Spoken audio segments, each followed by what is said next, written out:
Learning मंत्रा के online पाठशाला में आप लोगों का स्वागत है। हम लोग प्रशासनिक व्यवहारवाद के अंतर्गत बात कर रहे थे मोटिवेशन की, और मोटिवेशन के अंतर्गत दो विचारकों का हम लोगों ने अध्ययन किया था, और उसमें नाम था अब्राहम मास्लो का आवश्यकता का पदसोपान, और दूसरा था मैग्रेगर का एक्सएम-वाई सिद्धांत। आज उसी प्रेरणा के अंतर्गत एक महत्वपूर्ण विचारक जिस पर आधारित सवाल आपके एग्जाम में हर हाल में आता ही आता है, उसका नाम है हर्ज़बर्ग। फ्रेडरिक हर्ज़बर्ग के द्वारा प्रेरणा के विषय में द्विकारक सिद्धांत का प्रतिपादन किया गया। आपको यहाँ पर समझना है कि फ्रेडरिक हर्ज़बर्ग के द्वारा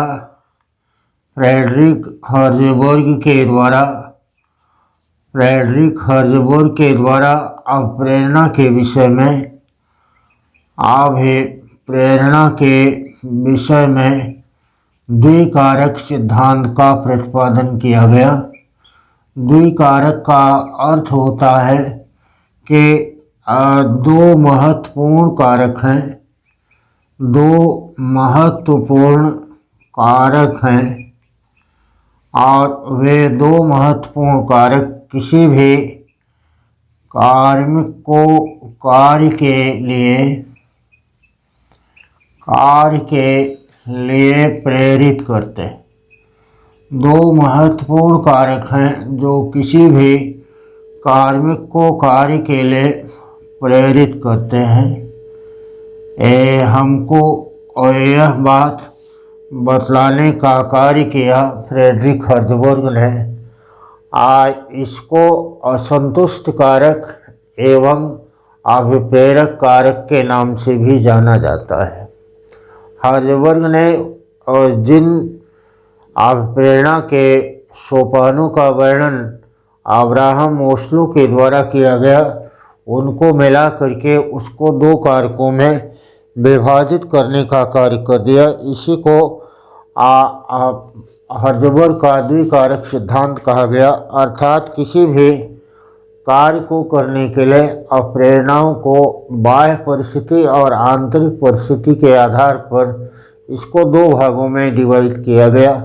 अर्थात वह कारक जिसका संबंध कार्मिक के बाह्य आचरण या बाह्य व्यक्तित्व को प्रभावित करता है, वह उसको असंतुष्ट होने से रोकता है लेकिन संतुष्टि प्रदान नहीं करता। उसी को इनके द्वारा आरोग्य घटक और दूसरे को अभिप्रेरक घटक के नाम से संबोधित किया गया।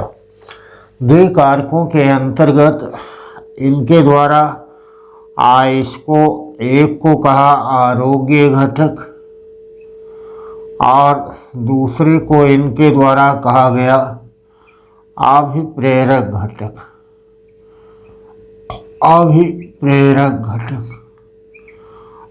आरोग्य घटक को हाइजीन कारक या इसको असंतुष्ट कारक भी कहा गया और इसको संतुष्ट कारक के नाम से भी संबोधित किया गया। यहाँ पर महत्वपूर्ण बात यह है कि हाइजीन कारक शब्दावली का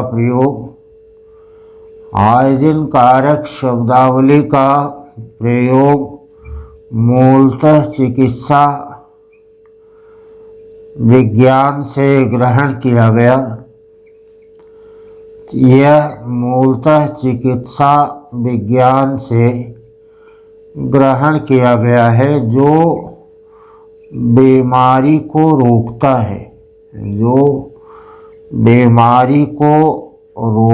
है लेकिन इसका पूर्ण निदान नहीं करता। इसका नहीं करता है, यह बीमारी को रोकता है। अगर उदाहरण के रूप में इसको समझा जाए तो यदि कोई बीमारी है, साफ सफाई, स्नान, स्वच्छता इत्यादि उस बीमारी को रोकने का कार्य करते हैं, लेकिन पूर्णतः समाधान नहीं करते। इसी शब्दावली को हर्जबर के द्वारा संगठन के अंतर्गत दो भागों में डिवाइड कर दिया गया और कहा कि एक होता है आरोग्य घटक और दूसरा होता है अभिप्रेरक घटक। आरोग्य घटक वह घटक है जो व्यक्ति को संगठन की तरफ आकृष्ट तो करता है, संगठन में कार्मिक को लगाता भी है और मूलतः उसे असंतुष्ट नहीं होने देता, परंतु वह उसे संतुष्ट भी नहीं करता। संतुष्ट करने के कारक को इन्होंने प्रेरक घटक कहा, जिसका संबंध व्यक्ति के आंतरिक व्यक्तित्व से होता है और वह आंतरिक व्यक्तित्व उसी प्रकार का है जिसका वर्णन अब्राहम मोस्लो के द्वारा सामाजिक आवश्यकता, स्वाभिमान की आवश्यकता या आत्मसिद्धि की आवश्यकता के अंतर्गत किया गया। इसको आत्म वास्तविकरण के नाम से भी अभिप्रेरक घटक को आत्म वास्तविकरण के नाम से भी जाना जाता है। तो आपके एग्जाम में इस बात पर यह सवाल पूछा जाता है कि इसमें कौन सा कारक है जो आरोग्य घटक और असंतुष्ट कारक के अंतर्गत आता है या हाइजीन कारक के अंतर्गत आता है, और कौन सा ऐसा कारक है जो कि प्रेरक घटक के अंतर्गत आता है। जो घटक आरोग्य घटक के अंतर्गत आते हैं उसमें पहला है कंपनी की नीति एवं प्रशासन। कंपनी की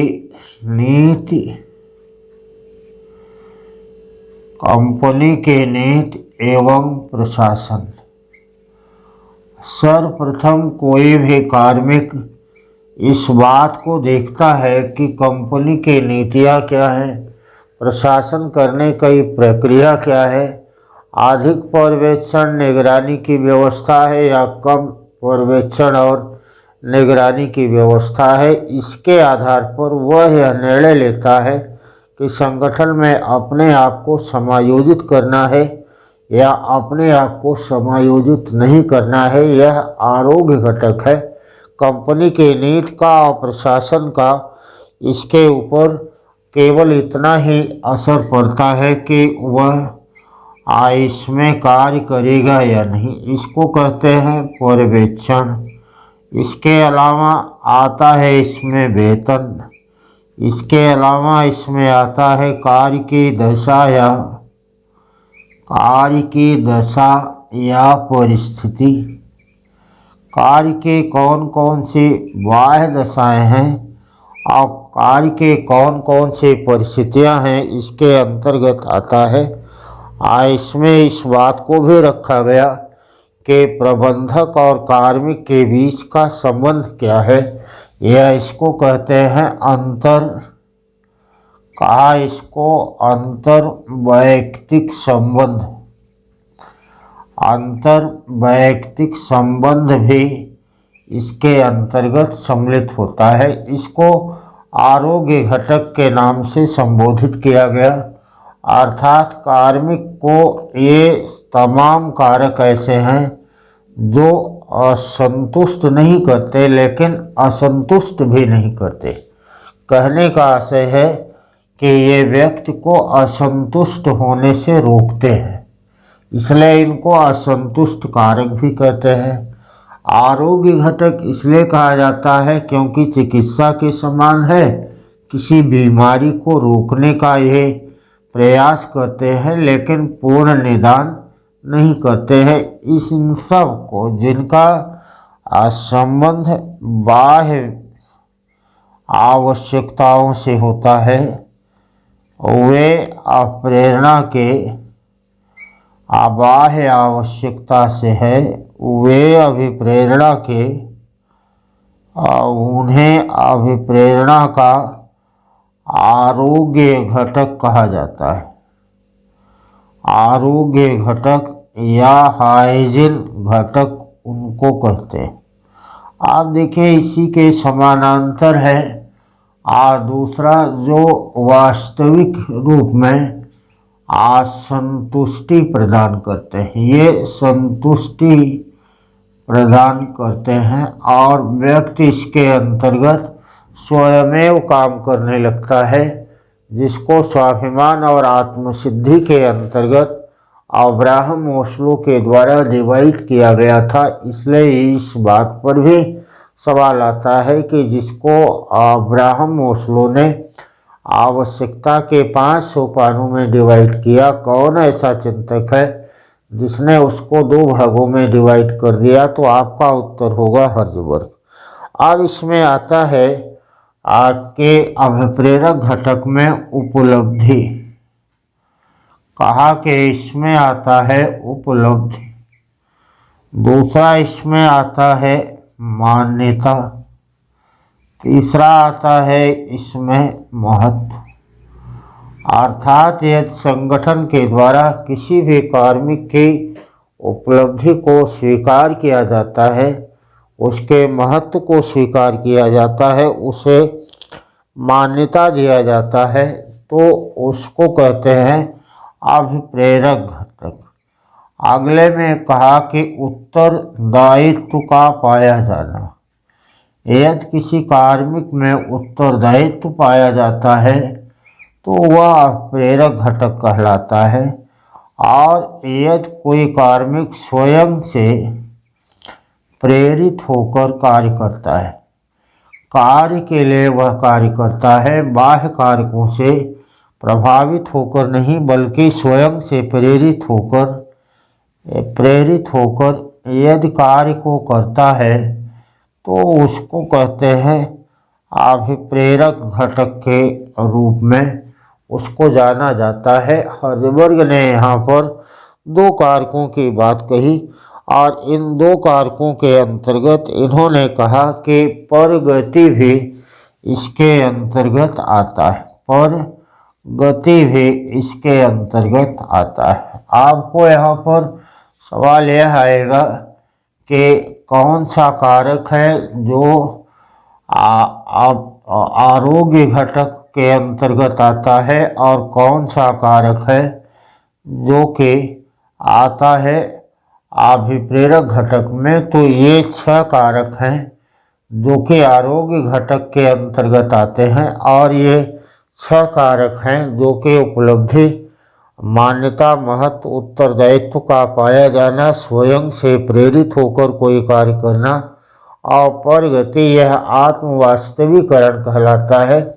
इसी को अलग अलग पार्ट में डिवाइड करके फ्रेडरिक हर्जबर्ग के द्वारा द्विकारक सिद्धांत के अंतर्गत बतलाने का काम किया गया। किसी भी कार्मिक को कार्य की कार्यकुशलता को देखकर उसे अभिप्रेरित करना, यह अप्रेरणा का महत्वपूर्ण सिद्धांत है। और इस महत्वपूर्ण सिद्धांत के अंतर्गत हर्जबर्ग का योगदान यह है कि साथ साथ बतलाने का मनोवैज्ञानिक पद्धति का प्रयोग करके इनके द्वारा यह प्रयास किया गया कि किस प्रकार से एक कार्मिक किसी कार्य को करने की प्रेरणा प्राप्त कर लेता है और कितना बारीक डिफरेंस इनके द्वारा किया गया कि कौन सा ऐसा कारक है जो आकृष्ट तो कार्मिक को करता है लेकिन वह उसे संतुष्ट नहीं कर पाता। संतुष्ट करने के लिए इसके आगे की प्रक्रिया होती है जिसको उन्होंने अभिप्रेरक घटक के नाम से संबोधित किया, जिसके अंतर्गत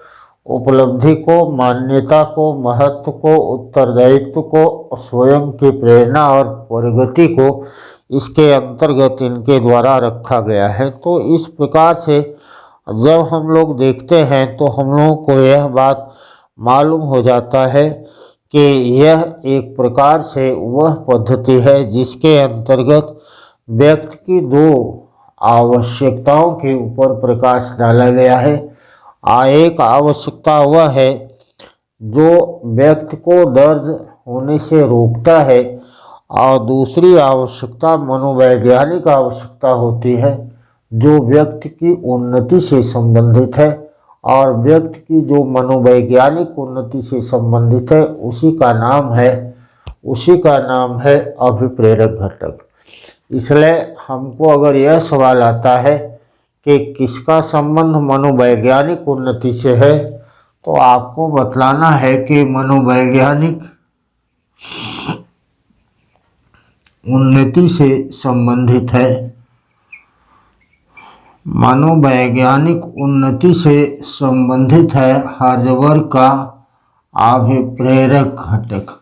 लेकिन अगर यह सवाल आता है कि कौन सा ऐसा घटक है जो व्यक्ति को कष्ट या दर्द होने से रोकता है, तो आपको लगाना है इनका आरोग्य घटक। आरोग्य घटक को आपने पहले भी पढ़ा कि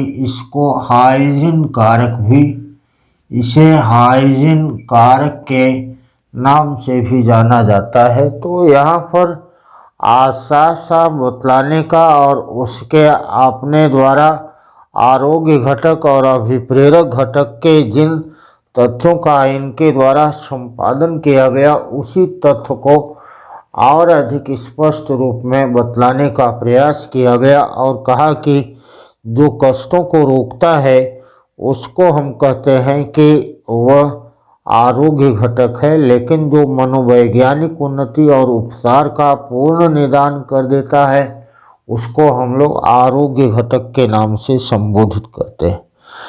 अभिप्रेरक घटक को हर्ज़बर्ग के द्वारा विकास घटक के नाम से भी संबोधित किया गया। हमको अगर यह सवाल आता है कि हर्ज़बर्ग ने किस घटक को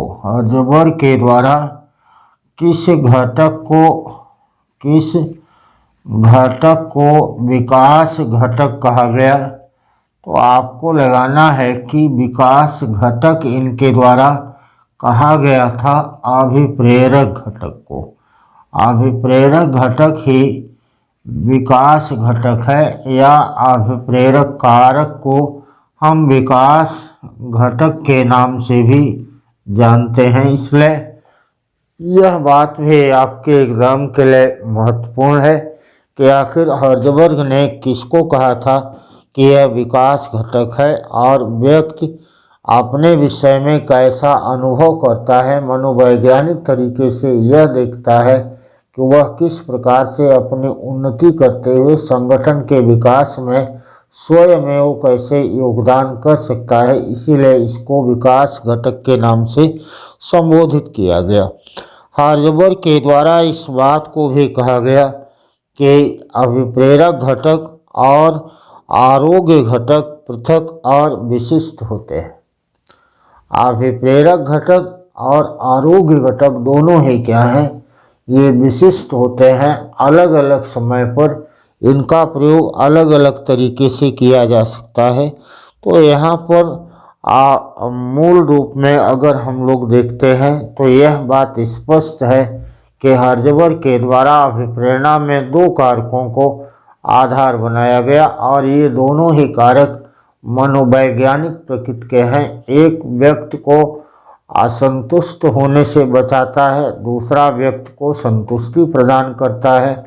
असंतुष्टि से हम संतुष्टि की तरफ आगे बढ़ते हैं, इसलिए इसको एक मनोवैज्ञानिक प्रक्रिया के नाम से भी हर्ज़बर्ग के द्वारा संबोधित किया गया।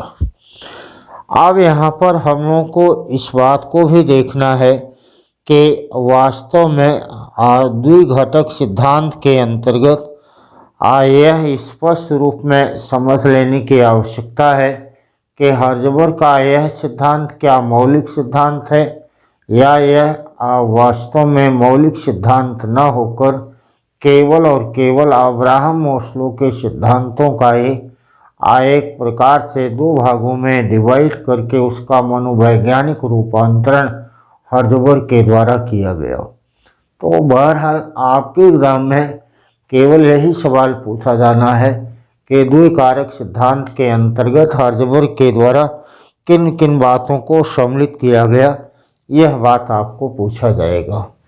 आप पहले में आएगा आरोग्य घटक में किस बात को सम्मिलित किया, आपने इसको देखा। दूसरे में आपको यह आएगा कि इन्होंने अभिप्रेरक घटक में किस बात को सम्मिलित किया। आपके एग्जाम में इस पर आधारित सवाल को पूछा जाता है। इसलिए हमको आवश्यकता का पद सोपान प्रेरणा पर किसने दिया? Abraham Maslow. एक्स और वाई का विचार प्रेरणा पर किसका है? तो आपको बतलाना है एक्स और वाई का सिद्धांत दिया गया था मैकग्रेगर के द्वारा। और द्विकारक का सिद्धांत किसके द्वारा दिया गया? हर्जबर्ग के द्वारा द्विकारक सिद्धांत प्रेरणा के विषय में प्रतिपादित किया गया। एक को कहते हैं आरोग्य घटक या हाइजीन कारक और दूसरे को कहते हैं अभिप्रेरक घटक। अभिप्रेरक घटक वास्तव में संतुष्टि प्रदान करता है, लेकिन आरोग्य घटक केवल व्यक्ति को असंतुष्ट होने से रोकता है, इसीलिए उसी को असंतुष्ट कारक कहते हैं। यह कंपनी की नीति, प्रशासन, वेतन, कार्य के दशा और पर्यवेक्षण के ऊपर आधारित रहता है। इसलिए इस पॉइंट को आपको याद कर लेना है कि कौन कौन से कारक इसके अंतर्गत आते हैं, कौन सा कारक है जो आरोग्य घटक में आएगा और कौन सा कारक है जो कि प्रेरक घटक के अंतर्गत आता है। अब हम लोगों को यहाँ पर देखना है कि अगर हम लोगों ने बात कर लिया है मोटिवेशन की, तो मोटिवेशन की सामान्य विशेषता, मोटिवेशन की सामान्य विशेषता या अभिप्रेरणा की सामान्य विशेषताएं कौन कौन सी हैं? अगर इसकी सामान्य विशेषताओं की बात हम लोग करते हैं तो एक बात तय है कि अभिप्रेरणा कोई स्थिर प्रक्रिया न होकर यह एक गतिशील प्रक्रिया है, और गतिशील प्रक्रिया होने के कारण यह निरंतर चलती रहती है। यह निरंतर चलती रहने वाली यह निरंतर चलती रहने वाली प्रक्रिया है। इसको स्थिर रूप में नहीं देखा जाता। कोई भी संगठन हो, प्रत्येक प्रकार के संगठन में यह प्रक्रिया अनवरत रूप में चलती रहती है और इसका प्रभाव किसी न किसी रूप में संगठन और कार्मिक की मनोदशा के ऊपर अवश्य पड़ता है। इसलिए कार्मिक के मनोदशा के ऊपर इसका असर किस प्रकार से पड़ता है, इस बात को हम लोगों को समझना है। तो यहाँ पर एक बात हम लोगों को दिखलाई पड़ता है कि हर्जबर्ग के द्वारा, अब्राहम मास्लो के द्वारा या मैकग्रेगर के द्वारा जिन बातों को कहा गया, वे बातें कहीं न कहीं व्यक्ति की प्रवृत्ति को और व्यक्ति के स्वभाव को अवश्य ही प्रभावित करती हैं। इसलिए यहाँ पर एक बात तय है कि व्यक्ति की जब एक आवश्यकता पूर्ण हो जाती है, यदि व्यक्ति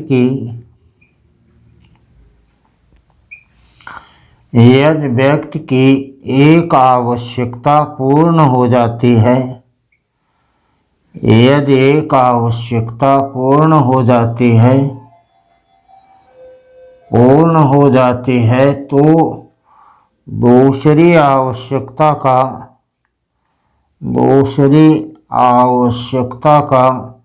स्वतः जन्म हो जाता है। दूसरी आवश्यकता का स्वतः जन्म हो जाता है। इसलिए स्वतः जन्म हो जाता है। इसलिए यह कहना सही है कि यह प्रक्रिया रुकती नहीं है, बल्कि विकास के संदर्भ में यह प्रक्रिया अनवरत रूप में चलती रहती है। व्यक्ति की आवश्यकताएं चाहे शारीरिक हों चाहे बौद्धिक हों, और उन आवश्यकता का कार्य के साथ सीधा संबंध होता है, और यदि उन आवश्यकताओं की पूर्ति कर दी जाती है तो कार्मिक अपना योगदान संगठन में अवश्य देता है। इसलिए यहाँ पर एक बात कहना उचित है कि अभिप्रेरणा मूलतः एक मनोवैज्ञानिक प्रक्रिया है। प्रेरणा मूलतः एक मनोवैज्ञानिक प्रक्रिया है। यह व्यक्ति की आवश्यकता पर, व्यक्ति की संतुष्टि पर आधारित रहती है, और यह किसी न किसी रूप में अवश्य चलती है। यहाँ पर इस बात को हमने देखा।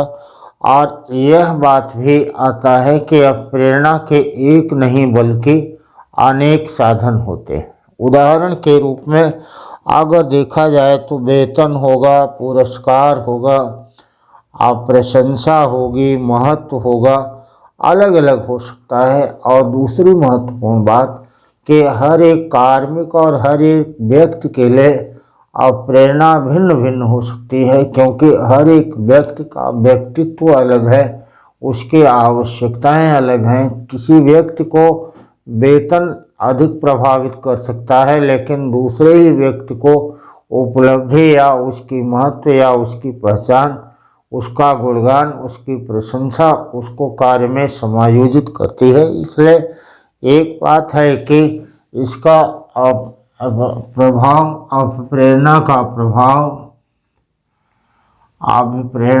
प्रभाव भी प्रत्येक व्यक्ति के ऊपर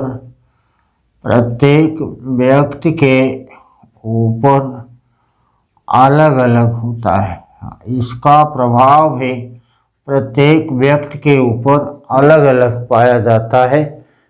किसी एक व्यक्ति को कोई कारक प्रभावित करता है तो दूसरे ही क्षण किसी अन्य व्यक्ति को कोई दूसरा कारक भी प्रभावित करने लगता है। इसलिए यहाँ पर इस बात को भी समझना है कि यह मूलतः कार्य से संबंधित है और कार्य निष्पादन और उत्पादकता में कार्य निष्पादन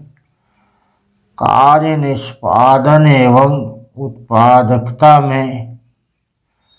उत्पादकता में इसके द्वारा वृद्धि हो जाती है। यह बात भी हम लोग देखते हैं। तो यहाँ पर कहना यह सही है कि ये सतत चलने वाली प्रक्रिया है। हर एक व्यक्ति के लिए इसका महत्व और प्रेरणा अलग होता है। यह प्रत्येक व्यक्ति के मनोबल को भी प्रभावित करता है।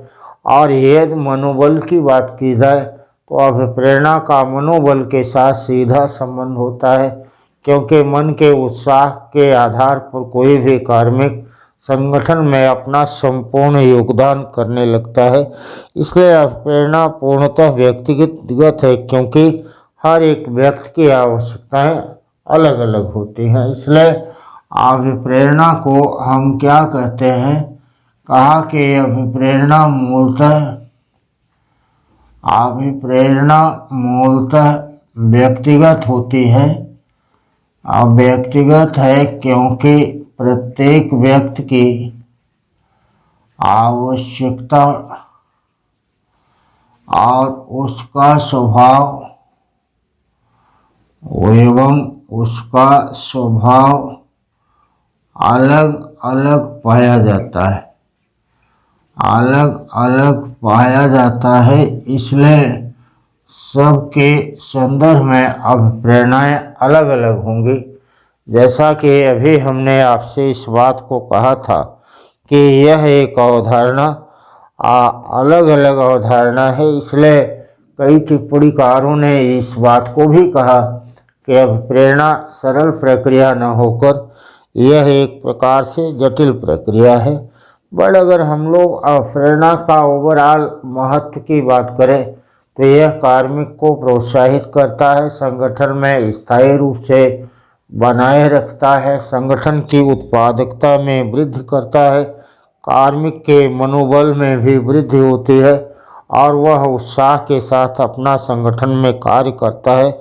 संगठन और कार्मिक के कार्य में सामंजस्य की स्थापना हो जाती है। कार्मिक को आर्थिक, सामाजिक, मनोवैज्ञानिक, शारीरिक एवं मानसिक आवश्यकताओं की पूर्ति करना होता है। मानव संसाधनों का इसके द्वारा विकास हो जाता है और मानव संसाधनों के विकास से ही किसी भी संगठन के द्वारा अपने निर्धारित लक्ष्य को आसानी से हासिल किया जा सकता है। इस बात को महत्व के रूप में रेखांकित किया जाता है।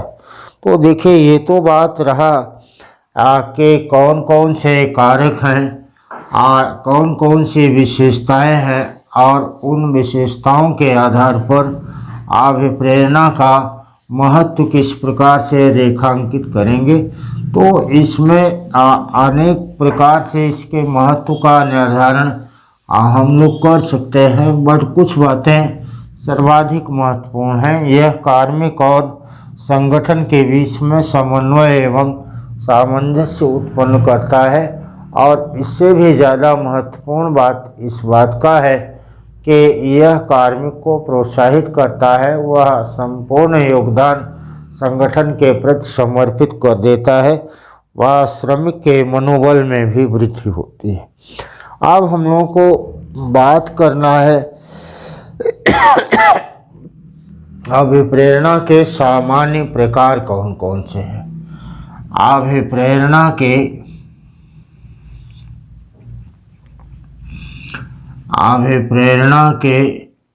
सामान्य प्रकार कौन कौन से हैं। सामान्य प्रकार की अगर बात की जाए तो सबसे पहले आता है धनात्मक एवं ऋणात्मक। धनात्मक एवं ऋणात्मक अभिप्रेरणा। आपको यहाँ पर यह सवाल पूछा जाएगा कि आखिर आप धनात्मक अभिप्रेरणा किसको कहते हैं और आप ऋणात्मक अभिप्रेरणा किसको कहते हैं। धनात्मक या सकारात्मक अभिप्रेरणा वह प्रेरणा है जिसके द्वारा लाभ, पारिश्रमिक या आनंद और संतुष्टि की उम्मीद कार्मिक के द्वारा की जाती है। वह इसको धनात्मक को हम सकारात्मक भी कहते हैं और ऋणात्मक को हम नकारात्मक भी कहते हैं। जब किसी भी कार्मिक के द्वारा वेतन या पारिश्रमिक के संदर्भ में, कार्य की दशाओं के संदर्भ में अभिप्रेरित किया जाता है या उसको लाभ का वादा किया जाता है, तब इसको हम धनात्मक अभिप्रेरणा कहते हैं। धनात्मक अभिप्रेरणा ऐसी है जो किसी भी कार्मिक को पारितोषिक या लाभ का प्रलोभन देकर काम को करा लेती है। उदाहरण के रूप में नगद पारिश्रमिक दे देना, अच्छे कार्य हेतु पारितोषिक प्रदान करना, प्रेरणात्मक मजदूरी का। इसमें कहा कि प्रेरणात्मक मजदूरी का सिद्धांत आता है। प्रेरणात्मक मजदूरी का सिद्धांत किसके द्वारा दिया गया, तो आपको बतलाना है कि यह विचार टेलर का था। पारितोषिक या इनाम भी इसके अंतर्गत आता है। निश्चित कार्य के बदले में अधिक वेतन देने की बात भी इसके अंतर्गत समाहित की जाती है। तो अनेक प्रकार से यह आता है। इसको किसी न किसी रूप में, वास्तव में कोई और कारण नहीं, आधार नहीं है, बल्कि यह भी मूलतः आर्थिक मानों की अवधारणा पर ही आधारित है। इसलिए अगर हमको धनात्मक आता है तो आप आर्थिक मानों की अवधारणा, विशेष करके टेलर के द्वारा जिस बात का जिक्र किया गया उसको अगर याद कर लें तो आपका ये सवाल सही हो जाएगा। दूसरा है कि मौद्रिक या अमौद्रिक। मौद्रिक या अमौद्रिक अभिप्रेरणा। नकारात्मक अभिप्रेरणा में भय दिखाना या वेतन में कटौती करना आता है। अगर किसी भी कार्मिक को कम वेतन दिया जाए या कटौती कर दी जाए तो इस डर के कारण वह संगठन में अपना कार्य करता है। मौद्रिक एवं अमौद्रिक अभिप्रेरणा। यदि किसी भी कार्मिक को उसके कार्य के बदले में डॉलर के रूप में या धन के रूप में कोई रिवार्ड दिया जाता है तो उसे मौद्रिक कहते हैं। जबकि प्रशंसा या पीठ थपथपाना या पारितोषिक प्रदान करना यह अमौद्रिक अभिप्रेरणा कहलाता है। इसलिए एक हो गया धनात्मक प्रेरणा, दूसरा हो गया मौद्रिक और अमौद्रिक प्रेरणा, और तीसरे के अंतर्गत इसमें आता है कि अभिप्रेरणा यह सांगठनिक भी होता है और एक अभिप्रेरणा यह व्यक्तिगत भी होता है। यदि अभिप्रेरणा असंगठनिक है तो उसको सामूहिक अभिप्रेरणा कहते हैं, और यदि अभिप्रेरणा व्यक्तिगत है तो उसे एक कार्मिक की अभिप्रेरणा कहते हैं। इसलिए इसका वर्गीकरण व्यक्तिगत एवं सामूहिक अभिप्रेरणा के रूप में किया जाता है। सामूहिक एवं व्यक्तिगत अभिप्रेरणा वह प्रेरणा है जब संगठन में कार्यरत किसी एक कार्मिक को पारितोषिक प्रदान करके या नगद पुरस्कार दे करके कार्य के प्रति उत्साह उत्पन्न किया जाए तो उसे व्यक्तिगत कहते हैं। परंतु यदि एक साथ संगठन में कार्य करने वाले सभी कार्मिकों को जब अवार्ड दिया जाता है तो उसे हम सामूहिक अभिप्रेरणा के नाम से जानते हैं। सामूहिक अभिप्रेरणा अत्यंत महत्वपूर्ण होती है क्योंकि इससे टीम भावना उत्पन्न होती है, जबकि व्यक्तिगत अभिप्रेरणा का लाभ यह होता है कि यदि किसी कार्मिक को व्यक्तिगत रूप में पुरस्कृत किया जाता है तो वह अपना सर्वश्रेष्ठ योगदान संगठन के प्रति समर्पित करता है। अब इसके बाद है एक अन्य अभिप्रेरणा जिसको औपचारिक एवं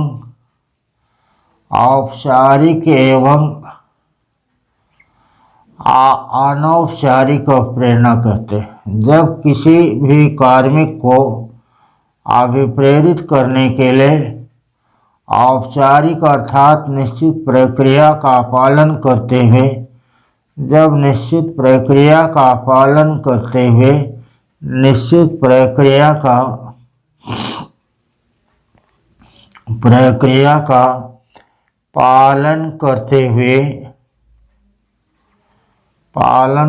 हुए प्रेरित किया जाता है तो उसे औपचारिक अभिप्रेरणा कहते हैं। परंतु जब इसका नियम का पालन न करते हुए नियम और प्रक्रिया को दरकिनार करके किसी को अभिप्रेरित करते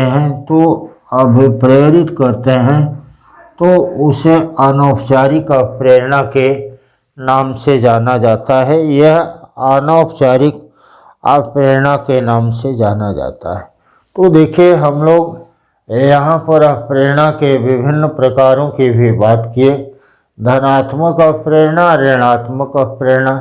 धनात्मक अभिप्रेरणा जहाँ व्यक्ति को वेतन इत्यादि लाभ, इनाम, मजदूरी इत्यादि को बढ़ाने पर आधारित है। नकारात्मक अभिप्रेरणा मूलतः कार्मिक के मन में भय उत्पन्न करता है और भय को उत्पन्न करके अपने कार्य को करवाने पर यह बल देता है। इसलिए भय या वेतन की कटौती या नौकरी से निष्कासित होने का डर यह नकारात्मक अभिप्रेरणा कहलाता है।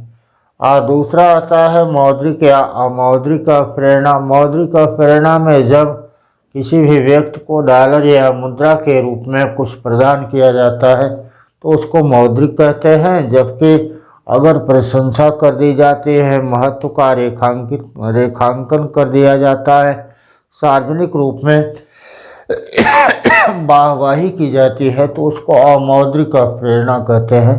यदि किसी कार्मिक को संगठन में कार्य करने पर व्यक्तिगत रूप से पुरस्कार दिया जाता है तो वह व्यक्तिगत कहलाता है, जबकि टीम के सभी सदस्यों को एक साथ एक कार्य को करने के लिए अगर मोटिवेट किया जाता है तो उसे सामूहिक अभिप्रेरणा कहते हैं। औपचारिक अभिप्रेरणा के निश्चित प्रक्रिया एवं नियम का पालन किया जाता है, जबकि अनौपचारिक अभिप्रेरणा में इसकी कोई आवश्यकता नहीं पड़ती। तो देखिए हम लोगों ने अपने आज के इस क्लास में बात किया कि फ्रेडरिक हर्ज़बर्ग के द्वारा द्विकारक सिद्धांत के अंतर्गत किन किन बातों को रखा। दूसरा हम लोगों ने बात किया कि अभिप्रेरणा की सामान्य विशेषताएं कौन कौन सी होती हैं, और तीसरे क्रम में हम लोगों ने बात किया कि अभिप्रेरणा के कौन कौन से प्रकार होते हैं। तो अभिप्रेरणा के संदर्भ में, मोटिवेशन के संदर्भ में हम लोगों का आज का क्लास यही तक था। अगले क्लास में हम लोग फिर मिलते हैं, तब तक के लिए धन्यवाद। जय हिंद।